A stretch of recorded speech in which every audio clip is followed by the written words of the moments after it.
제천간대학교 교장 이병곤입니다.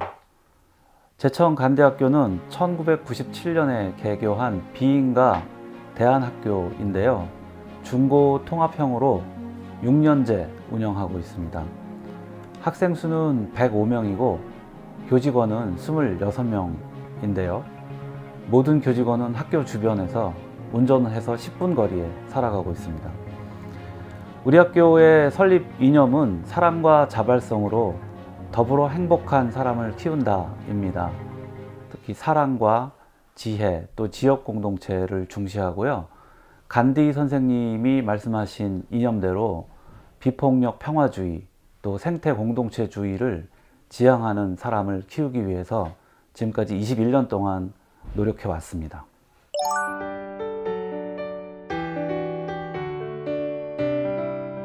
간대학교가 시작된 배경에는 1990년대에 극심한 공교육 안에서의 경쟁교육이 크게 작용합니다. 당시에 학생들이 많은 극단적인 선택을 했었고요. 학교 바깥으로 나와서 자발적으로 나와서 자신의 학습을 조직하려고 하는 흐름이 강하게 형성이 됐어요. 그래서 그 학생들에게 필요한 교육 공간을 독립된 학교로 세우자는 사람들이 생겨났고요. 그 가운데 제천간대학교도 한 축을 차지했었습니다. 저희 학교 자리하고 있는 덕산면은 대략 2,000명 정도의 주민들이 살아가고 있는데요. 80% 이상이 70세 이상의 고연령층입니다. 월악산 국립공원 주변이어서 자연 경관이 굉장히 뛰어나고요. 주변의 농가들은 브로콜리나 컬리플라워 같은 양채류를 재배하는 농가들이 대부분입니다. 제천시라고는 하지만 제천시 중심에서 운전으로 50분 정도 걸리는 외곽 지역에 자리하고 있습니다. 간대학교와 마을교육 공동체에 관해서 전반적으로 말씀드리자면, 간디 선생님은 스와라지 운동이라고 하는 자립적인 마을 공동체 운동을 생전에 많이 강조하셨습니다. 인도에는 70만 개 정도의 마을이 있는데 그 마을이 독립적으로 경제생활을 할 수 있으면 영국 제국주의로부터 저절로 독립할 수 있을 거라는 굳은 신념을 가지고 계셨습니다. 비록 그 시대적인 배경이 좀 다르긴 합니다만, 현재 우리와 같이 도시 중심의 또 경쟁 중심의 또는 다른 사람의 노동이나 다른 사람의 생산물을 부당하게 취득해서 살아가는 경제구조 안에서는 이 마을을 어떻게 살리는 것인가 하는 점이 우리의 삶과 교육 안에서 상당히 큰 부분을 차지한다고 볼 수 있겠습니다. 그래서 우리 학교 교육과정 가운데에는 농사 체험과 작업장 학교가 필수입니다. 작업장은 8개의 독립된 작업장으로 구성되어 있고요. 특히 3학년과 4학년 학생들은 한 주당 360분 정도의 작업장 참여가 필수적입니다. 또한 마을에 거주하고 있는 전문가가 두 곳의 작업장을 담당하고 있는데요. 도예와 제과제빵 작업장은 마을에 거주하시는 분이 선생님으로 오셔서 학생들을 지도하고 계십니다. 또한 간디 공동체 주민 모임이라고 하는데요. 마실이라는 주민 모임이 있습니다. 또 저희 간대학교 교사 출신이 지역사회운동에 뛰어들어서 농촌 공동체 연구소를 설립하고 사회적 기업을 만들어서 청년들을 함께 일자리를 창출하면서 지역사회를 지키기 위한 노력을 해왔습니다.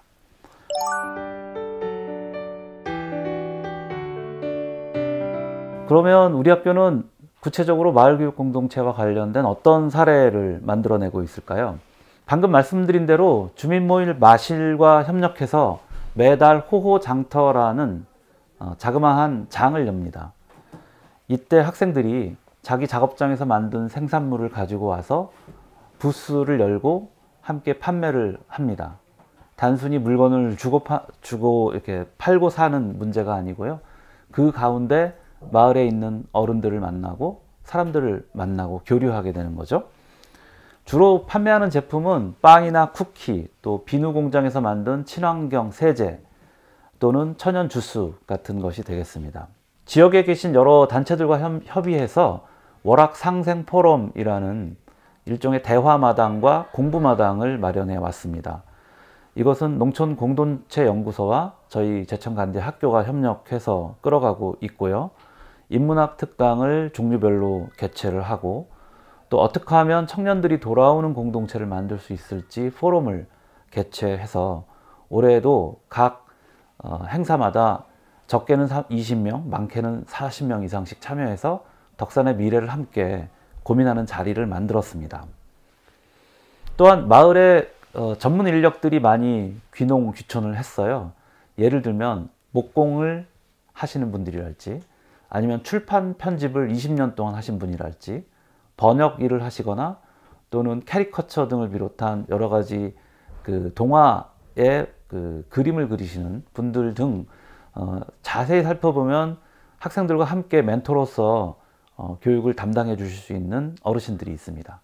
이분들과 함께 학습이 이루어질 수 있도록 연계해 주는 사업이 대단히 중요하고요.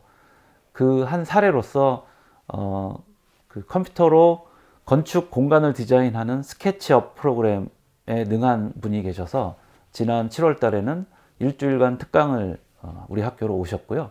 아이들이 스케치업 프로그램을 배워서 중학교 3학년 때 쓰는 논문 과정에 자신의 기술을 거기서 배우기도 했습니다. 그럼 우리 제천간대학교는 주변 마을과 어떻게 교류하면서 지금까지 살아왔을까요? 먼저 그 면에 사시는 분들이 문화적인 혜택이 좀 부족하죠.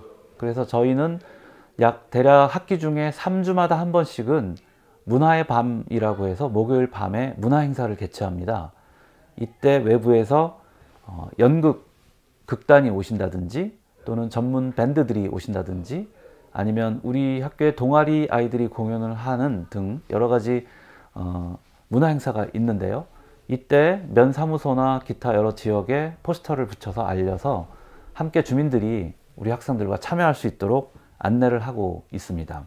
저희는 1학기 때 그 학부모들과 지역민들, 학생들이 모두 참여하는 대동제 행사를 여는데요. 이때 연로하신 어른들을 초청해서 점심 식사를 함께 대접을 하고 식사를 나누면서 대화를 나눕니다.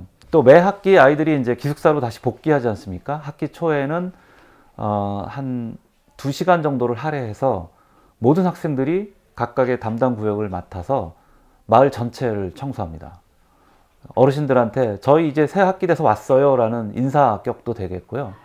또 그동안 주변에 좀 어질러졌던 것들을 치움으로써 새로운 기분으로 학기를 시작하는 것이죠.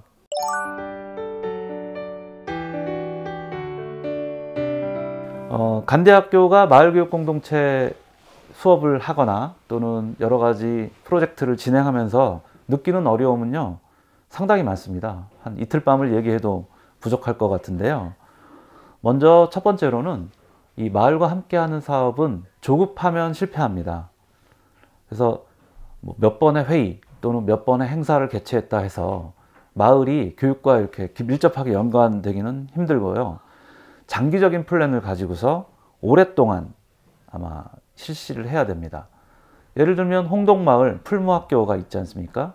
풀무학교가 50년대 말에 설립되었는데 이제 조금씩 60여 년이 지난 다음에 이제 조금씩 뭔가 마을 주민과 일이 되어가는 것 같지 않습니까? 마찬가지로 저희도 조급해하지 않고 긴 시간을 두고 마을 전체를 교육 마당으로 바꾸기 위한 걸음을 소걸음처럼 이렇게 걸어 나가고 있습니다. 두 번째는요, 마을이라는 것이 간단치가 않습니다. 여러분들 아파트에서 아파트 분요회 하나 잘 꾸리려도 굉장히 힘들거든요. 마찬가지로 마을 안에도 작은 정치가 있습니다. 마이크로 폴리틱스이죠. 그래서 함께 협력해야 되는 당사자들과 마음을 맞추는 일이 반드시 필요합니다. 어느 한 기구나 어느 한 학교가 독단적으로 또는 독보적으로 무슨 일을 잘 추진한다 해서 그것이 내년에도 잘 되리라는 보장이 없습니다. 작은 성과라도 함께 논의하고 협력해서 함께 그 성과를 맛보는 일을 조금씩 늘려가야 합니다. 그렇기 때문에 마을 정치 상당히 중요합니다. 세 번째로 저희가 어려움을 당하고 있는 일은 선주민, 즉 저희 간디 공동체가 이 마을로 들어오기 전부터 살고 계시던 선주민들과 깊은 관계를 맺기가 어렵다는 점입니다. 입장을 바꿔서 생각해 보면 그분들은 우리가 여기 이 마을에 들어온 지 10여 년이 넘어서 20년 가까이 되었다 하더라도 외부에서 들어온 타인입니다. 그분들과 같은 동창생도 아니고요. 그분들과 함께 농사를 짓고 있는 것도 아니죠. 따라서 서로 마음이 트이려면 오랜 세월 동안 신뢰 협력 관계를 만들면서 마음을 나눌 수 있어야 합니다. 마지막으로요. 가장 절실한 것 중에 하나는 뭐냐면 역시 사람입니다. 이 마을 사업은요. 연대 사업이기 때문에 사람과 사람의 그 입장을 서로 이해해주고 또 구체적인 프로젝트를 함께 풀어나갈 수 있으려면 그 일을 뚝심 있게 중심을 잡고 풀어갈 사람이 필요합니다. 특히 면 단위에서 이런 일이 풀어지려면 정말로 실천력 있고 또 그 마을교육 공동체에 대한 관념이 확실한 실천가 한 분만 계시면 많은 일들이 풀립니다. 어떻게 하면 이 실천가 한 분을 모실 것인가, 이것이 우리뿐만 아니라 여러 지역의 마을 공동체 사업을 끌어가는 그 단위들의 가장 절실한 소망이 아닐까 생각이 듭니다.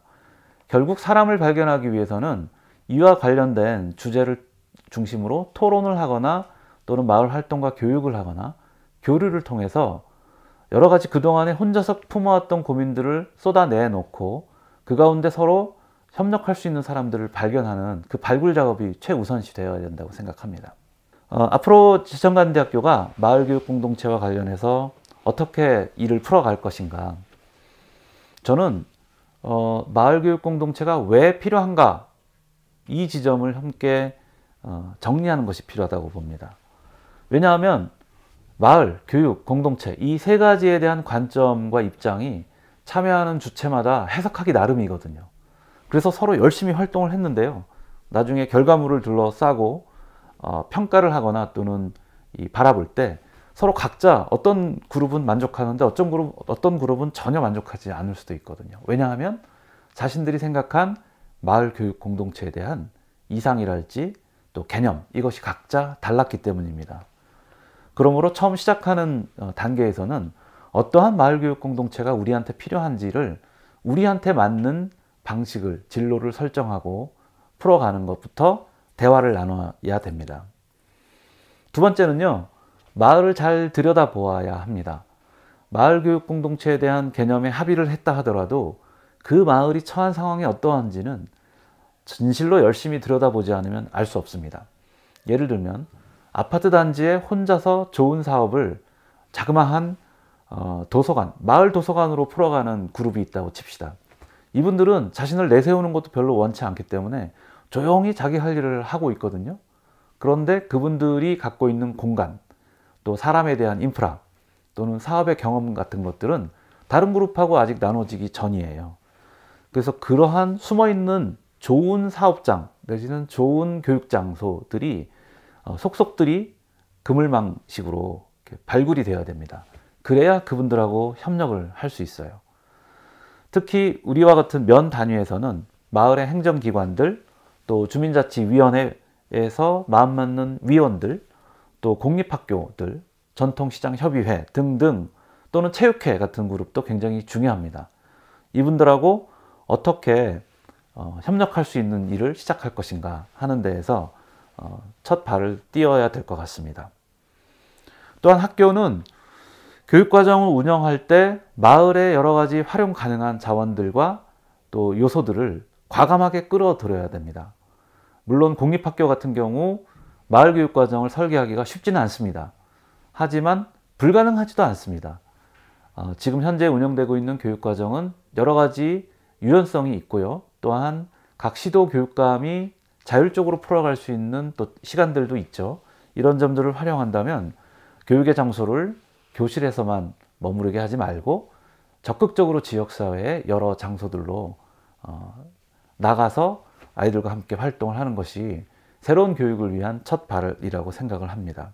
네, 마을교육 공동체를 처음 시작할 때 무엇을 좀 유의해야 할까요? 첫 번째는요, 학습이 필요합니다.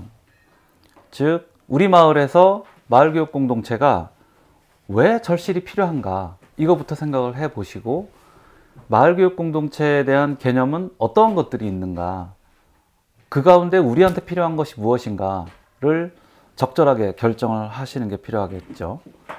두 번째는 공감대를 형성해야 됩니다.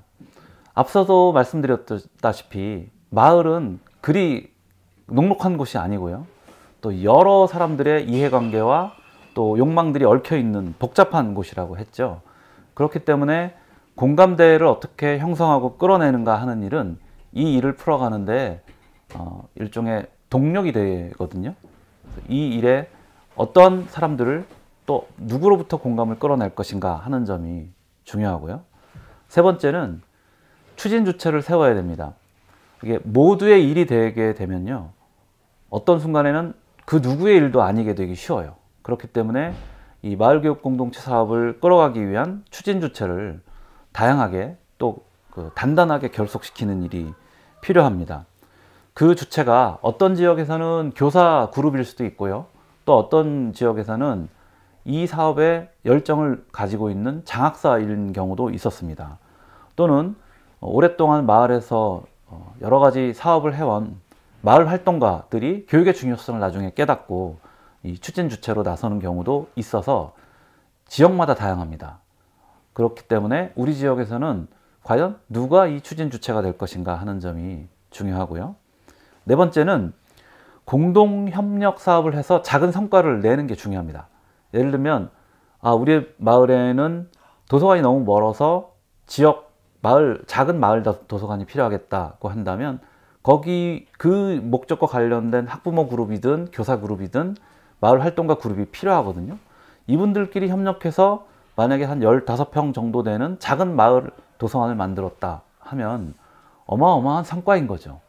그 자체가 새로운 사업을 위한 활력소가 되기 때문에 작은 사업이라도 협력해서 성공하는 경험을 조금씩 세워가는 일이 필요합니다. 다섯 번째는 교육지원청이나 기초자치단체와의 협력과 지원이 필수적인데요. 저는 공모지원사업이랄지 기타 여러 가지 지원사업부터 출발하는 것보다는 마을 분들이 스스로 뭔가를 자조 모임을 만들어서 먼저 노력해 나가는 과정이 더 소중하다고 봅니다. 그런 다음에 좀 힘에 부칠 때 관의 지원을 받는 것이 어떨까 싶고요. 특히 이제 마을 활동가들이 서로 흩어져 있어서 만남이 어려울 때는 그럴 때 저는 교육지원청이나 또는 기초지자체에서의 조직사업, 교육사업 이런 것들이 상당히 유용하다고 봅니다. 여섯 번째는요, 만약에 관 주도로 마을교육 공동체를 풀어가려고 하는 상황이잖아요. 그럴 때 제일 중요한 것은 절대로 관이 먼저 나서지 말라는 거예요. 먼저 시민사회를 보아야 합니다. 그 가운데서 어떤 그룹들이 가장 열심히 움직이고 무엇을 조금씩 지원을 해줘야 활성화가 될 것인지를 먼저 보셔야 합니다. 그렇지 않고 공문서에 의존해서 지원사업, 공모사업, 사업비가 있기 때문에 이것을 소진해야 되기 때문에 사업을 위한 사업을 시작하게 되면 마을교육 공동체는 지속성이 떨어지게 됩니다. 이 점을 참고하신다면 처음 마을교육 공동체를 시작하는 상당히 중요한 나침이 되리라 봅니다.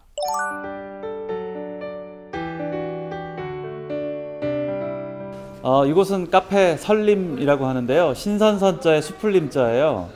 원래 여기 있던 초등학교 이름이 설림초등학교, 예전엔 국민학교였겠죠. 그래서 그걸 좀 기억하기 위해서 카페 이름을 정했고요. 10명의 학생 운영위원이 자신들이 맡을 시간을 나눠서 운영을 하고 있습니다. 메뉴는 뭐 한 10종류 이상 다양하고요. 학생들은 화폐를 쓸 수도 있고 또 줌이라고 하는 저희 공동체 화폐가 있어요. 그래서 학교에 여러 가지 봉사를 하거나 또는 학교가 고마운 일을 했을 때 저희가 줌으로 주면 현금이 아닌 걸로도 거래가 가능하고요. 이 10명 아이들의 1년 동안의 운영 목표는 친구 1명의 장학금을 자신들이 직접 마련한다입니다. 이곳은 나무밥 도서관입니다. 학생 도서위원들 중심으로 운영이 되고 있고요. 사서 선생님 한 분이 계십니다. 책을 읽는 장소이기도 하지만 친구와 함께 영화를 볼 수도 있고요. 또 작은 토론회나 또는 작은 행사들도 이곳에서 이루어집니다.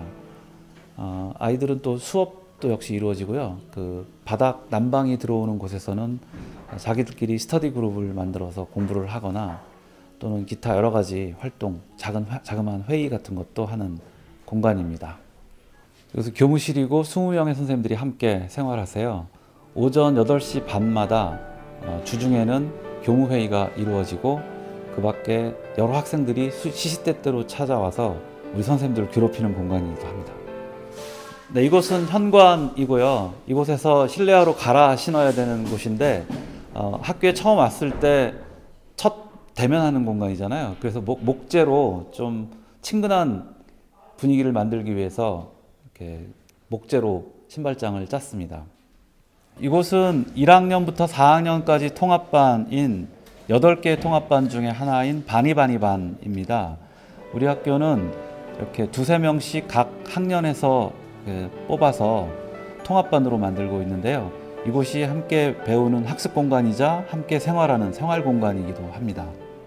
이렇게 통합하는 이유는 학년 간의 의사소통을 좀 원활히 하고요. 또 리더십도 키울 수 있고 또 작은 반편성 단위이기 때문에 담임 선생님이 한 학생의 생활과 학습의 모든 면에 대해서 주의 깊게 지도를 할 수 있고요. 또 소풍이나 각종 교내 행사 참여의 기본 단위가 됩니다.